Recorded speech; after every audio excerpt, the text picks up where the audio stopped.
High blood pressure అంటే ఏంటి, దానివల్ల కలిగే పరిణామాలు, మరి హై బ్లడ్ ప్రెషర్ యొక్క ట్రీట్మెంట్, వీటన్నిటి గురించి ఒక సిరీస్ రూపంలో మీకు వివరిస్తాను. ఇందులో భాగంగా మొట్టమొదట మనం ఇంట్లో బీపీని ఎలా చెక్ చేసుకోవాలి.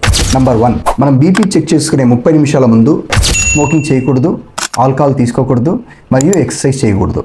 అలాగే కెఫీన్ ఉండే పదార్థాలు, ఫర్ ఎగ్జాంపుల్ కాఫీ కానీ చాక్లెట్స్ కానీ తీసుకోకూడదు.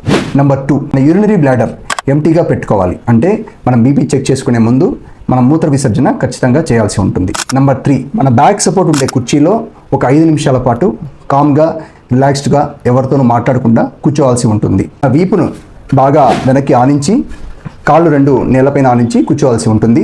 అలాగే కాలుపైన కాళ్ళు వేసుకొని కూర్చోకూడదు. నంబర్ 4, మనం చెక్ చేసుకునే బీపీ డివైస్ బాగా క్యాలిబ్రేట్ అయ్యే విధంగా చూసుకోవాల్సి ఉంటుంది. అలాగే మన బీపీ కఫ్ సైజ్ కూడా కరెక్ట్గా ఉండేలాగా చూసుకోవాల్సి ఉంటుంది. ఎందుకంటే ఒబీస్ పేషెంట్స్లో బీపీ కఫ్ సైజ్ తగ్గిపోవడం కానీ, సన్నగా ఉండే పేషెంట్స్లో బీపీ కఫ్ సైజ్ పెరిగిపోవడం వల్ల కానీ ఫాల్స్ రికార్డింగ్స్ వచ్చే అవకాశం ఎక్కువగా ఉంటుంది.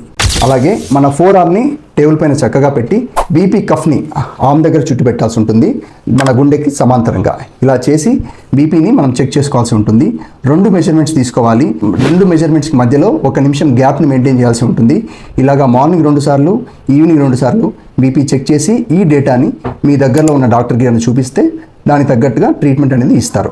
ఇలా మనం ప్రికాషన్స్ తీసుకొని బీపీ చెక్ చేసినట్టయితే మనం ఇంట్లోనే కరెక్ట్గా బీపీ మెజర్మెంట్స్ తీసుకోవచ్చు.